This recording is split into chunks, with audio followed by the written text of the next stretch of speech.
Ayan, dinner time na. Asan yung mga babies? Hi! Oh, hello.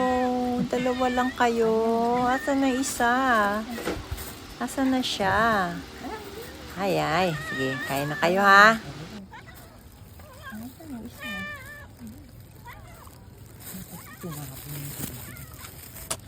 Kawawa naman sila. Umuulan. Ayan, kain na kayo ha. Ayan, napakalakas ng ulan today.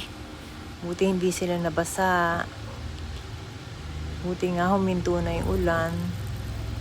Ayan, sana hindi kayo magkasipon. O, at least safe na kayo for tonight.